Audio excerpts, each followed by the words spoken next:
بسم اللہ الرحمن الرحیم والحمد للہ رب العالمین والصلاة والسلام علی سید المرسلین وعلی آلہ وصحبہ اجمعین، اما بعد۔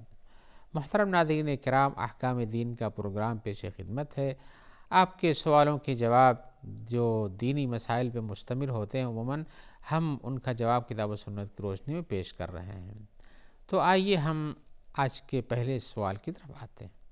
سوال میں پوچھ رہے ہیں کہ ہم نے کتاب میں جو پڑھا ہے اور جو دنیا میں دیکھ رہے ہیں، اس میں ایک چیز میں ہم کو اشکال پیش آ رہا ہے۔ وہ کیا ہے؟ وہ کہتے ہیں کہ دنیا کے اندر بھی شراب ہے۔ دنیا کی شراب کو کہا گیا کہ یہ عقل کو خراب کر دیتی ہے، شیطان کا عمل ہے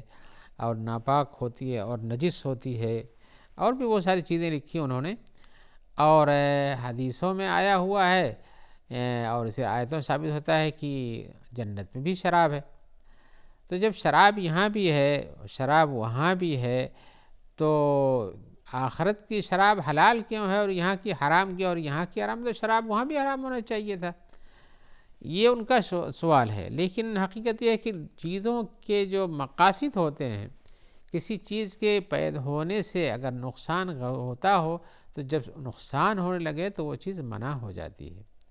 اور جب وہ چیز فائدے مند ہو تو وہ چیز منع نہیں ہوتی ہے۔ تو آپ کا یہ اشکال پیش کرنا اپنی جگہ پر دونوں کے نتائج اور دونوں کے مقاصد پر غور نہ کرنے کی وجہ سے ہے۔ آپ نے صرف شراب اور شراب کا لفظ سنا، خمر اور خمر کا لفظ سنا، تو خمر تو دونوں خمر ہے، لیکن اس خمر میں اس خمر میں بہت فرق ہے۔ یہ دنیا کی شراب کے نقصانات آپ پر واضح ہیں، جیسا کہ آپ نے تذکرہ بھی کیا اور آپ دیکھ بھی رہے ہیں، اور قرآن مجید میں اور حدیثوں میں اس کی برائیاں بھی بیان کی گئی ہیں۔ اور جنت کی جو شراب ہے اس کی خوبیاں بیان کی گئی ہیں، تو جو چیز خوبیوں میں پائی جاتی ہے اس کے حلال ہونے میں کیا اشکال ہے؟ لہذا دونوں شرابوں میں فرق ہے، نام ایک ہی ہے، نام ایک آیا ہے، لیکن کام دونوں کا الگ الگ ہے۔ آئیے ہم آپ کو کچھ آیتیں سناتے ہیں جس سے آپ کو پتہ چلے گا۔ یہ تو آپ جانتے ہیں کہ شراب کو حدیث میں ام الخبائث کہا گیا ہے۔ ام الخبائث یعنی برائیوں کی ماں ہے، یہ برائیوں کی اصل ہے یہ۔ اور آپ جانتے ہیں، آپ پر ڈھکی چھپی بات موجودہ زمانے میں اور بھی جب کی خبریں پہنچتی رہتی ہیں، اس نے شراب پی کے کیا کیا، اور کس نے کس کو مار ڈالا، کس کو ٹکڑے کر دیا، کس کے ساتھ زنا کر گیا، اور کیا ہوا، اور کیسا خود رہا، اور کیسا کیا ہو گیا۔ بہت بڑے بڑے ہلاکت خیز کام ہو جاتے ہیں شراب پینے کے بعد سے۔ لیکن آخرت کی شراب کا بھی ہم تذکرہ کرتے ہیں۔ آئیے پہلے آیتوں کی نظر میں دیکھتے ہیں۔ اللہ تعالیٰ فرماتے ہیں، یا ایھا الذین آمنوا انما الخمر والمیسر والانصاب والازلام رجس من عمل الشیطان فاجتنبوہ۔ اے لوگو جو ایمان لائے ہو، بلا شبہ شراب اور جوا اور بتوں کی عبادت میں جانا اور اس طرح سے تیروں سے قسمتیں نکالنا، یہ سب شیطانی عمل ہے، شیطانی عمل ہے، اس سے بچو تاکہ تم کامیاب ہو جاؤ۔ تو کامیابی چاہتے ہو تو ان سارے چیزوں سے بچنا ضروری ہے۔ اور اسی طرح سے یہاں دنیا کی شراب کی برائی بیان کی گئی، اور اسی طرح سے اللہ تعالیٰ نے فرمایا، انما یرید الشیطان ان یوقع بینکم العداوۃ والبغضاء فی الخمر والمیسر ویصدکم عن ذکر اللہ وعن الصلاۃ فہل انتم منتہون، کہ شیطان چاہتا ہے کہ تمہارے درمیان دشمن اور بغض و عناد پیدا کر دے شراب کے سلسلے میں، اور اسی طرح سے جوا کے سلسلے میں، اور تم لوگوں کو اسے استعمال کرا کے اللہ کے ذکر سے اور نماز سے غافل کر دے، روک دے، تو کیا تم باز آنے والے ہو؟ گویا کہ یہ نماز سے غافل کر دیتی ہے، اللہ کے ذکر سے غافل کر دیتی ہے، دشمنی پیدا کر دیتی ہے، آپس میں بغض و عناد ہو جاتا ہے، برائیاں ہی برائیاں ہیں۔ اور تو یہ دنیا کی شراب ہے۔ دنیا کی شراب کا یہ نقصان ہے، اور اس کے نقصان ہمیں بتانے کی ضرورت نہیں، لیکن اللہ تعالیٰ نے اس کا نقصان کا تذکرہ کیا ہے۔ آپ خود ہی جانتے کتنے نقصانات ہیں۔ لیکن آخرت کی شراب جو ہے، تو آخرت کی شراب اس کے اندر یہ نہیں کہ عقل خراب ہو جاتی ہے اور آدمی بدہوش ہو جاتا ہے، پاگل بن جاتا ہے اور اللہ کے ذکر سے غافل ہو جاتا ہے، جنت میں رہے گا اللہ کے ذکر سے غافل ہو جائے گا، ایسا تو نہیں ہوتا ہے۔ تو اللہ تعالیٰ نے جو صفات بیان کی دنیا کے شراب کی، خمر کی، آخرت میں کی شراب کی وہ صفت نہیں ہے۔ اللہ تعالیٰ فرماتے ہیں، یطاف علیہم بکأس من معین بیضاء لذۃ للشاربین لا فیہا غول ولا ہم عنہا ینزفون، کہ اس کے اندر انہیں گھوم گھوم کے پلایا جائے گا ایسے، یعنی ایسے چشمے سے گلاس بھر بھر کے جو کہ سفید ہوگا اور شراب اور پینے والوں کو لذت بخشے گا۔ اس کے اندر نہ تو عقل کی خرابی آئے گی اور نہ انہیں اس سے کوئی غلط پریشانی پیش آئے گی۔ تو یہ سب لذت کی چیزیں وہاں رہیں گی، وہاں سے ایسی چیز نہیں کہ انسان کی عقل خراب ہو جائے گی۔ اللہ نے اور فرمایا وَأَنْهَارٌ مِّنْ خَمْرٍ لَذَّةٍ لِلشَّارِبِينَ، اور جنت میں جہاں بہت ساری نعمتیں ہوں گی اس میں انہار من خمر،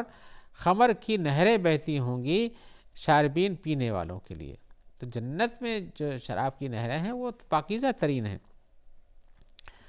اور اس میں کافور ملا ہوا رہتا ہے، تو یہ چیزیں لذت کے لیے ہیں۔ تو دنیا آپ نے جو یہ دونوں کو ایک معنی دیا، وہ لفظ کے حساب سے تو ترجمہ آپ صحیح کرتے ہیں، لیکن ان کے مقاصد اور ان کے اغراض و مقاصد کی طرف غور نہیں کرتے ہیں۔ جب مقصد بدل جاتا ہے تو اس چیز کا حکم بدل جاتا ہے۔ آپ جانتے ہیں کہ انگور کھانا جائز ہے آپ کا، اس وقت وہ شرابی کیفیت میں نہیں رہتی وہ چیز،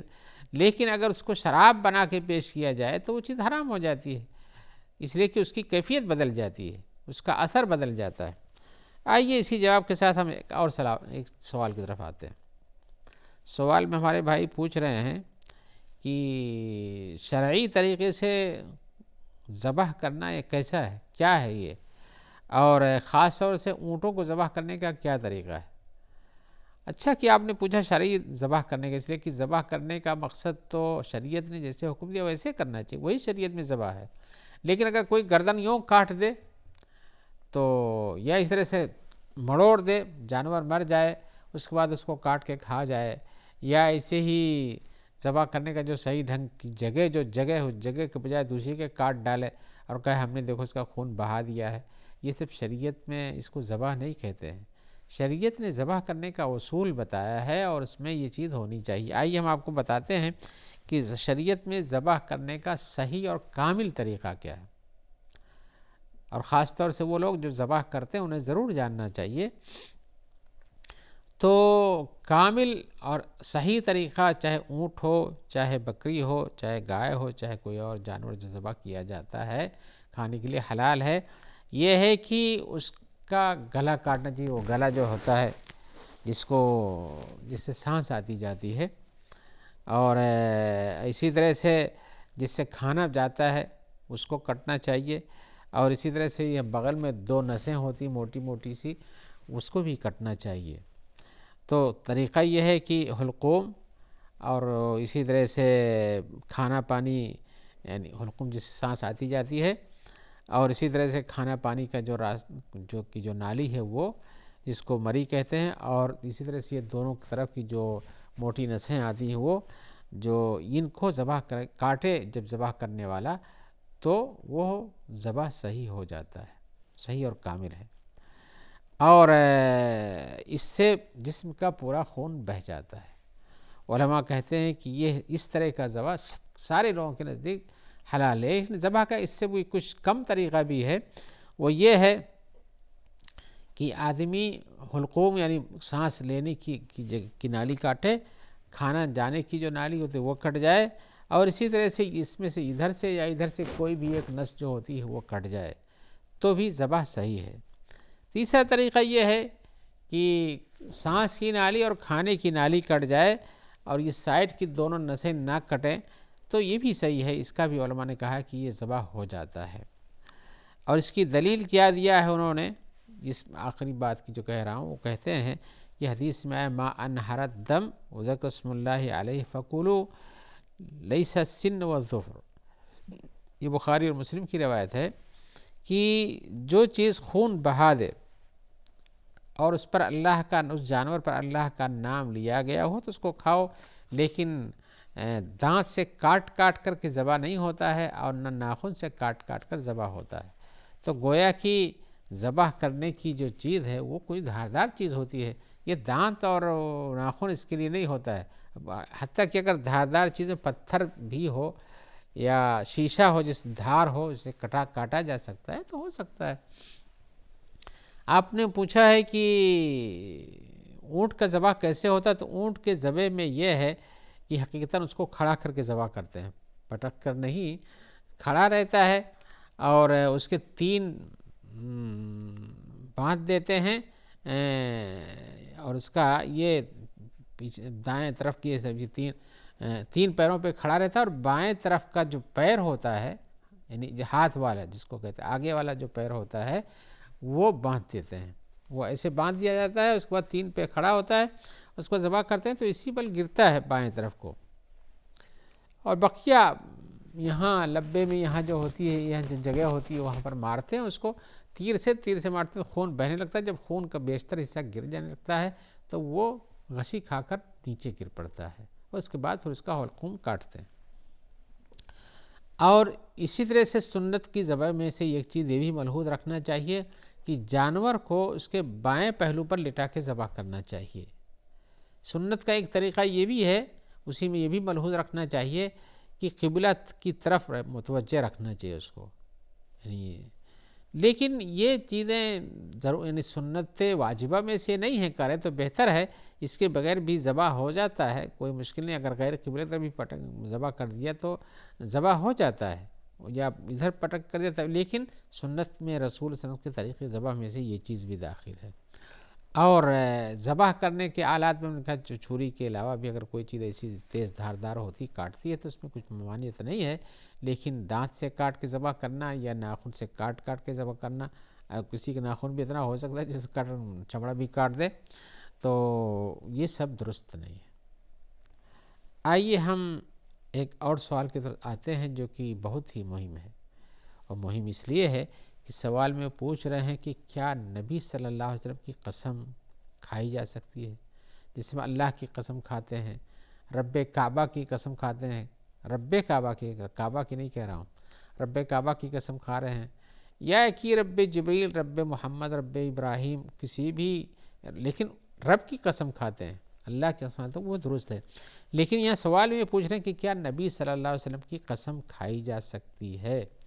تو جواب ہم یہی کہیں گے کہ اللہ تعالیٰ کی جتنی بھی مخلوقات ہیں ان میں سے کسی کی بھی قسم نہیں کھائی جا سکتی ہے، اس میں مخلوقات میں چاہے چھوٹے ہوں، عظیم ہوں، کم درجے کے ہوں، بڑے ہوں،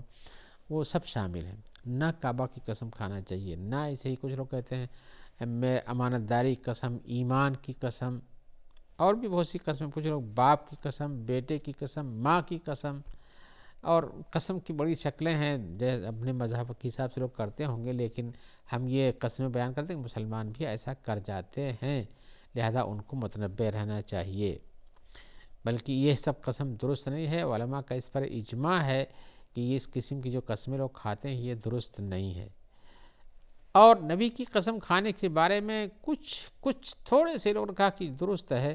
بڑی عظیم شخصیت ہیں، لیکن صحیح حدیثوں کی روشنی میں یہ چیز بھی درست نہیں ہے۔ آئیے ہم آپ کو کچھ حدیثیں سناتے ہیں جس سے ہمارے بات کی یا ہمارے کہنے کی توضیح ہو جائے گی۔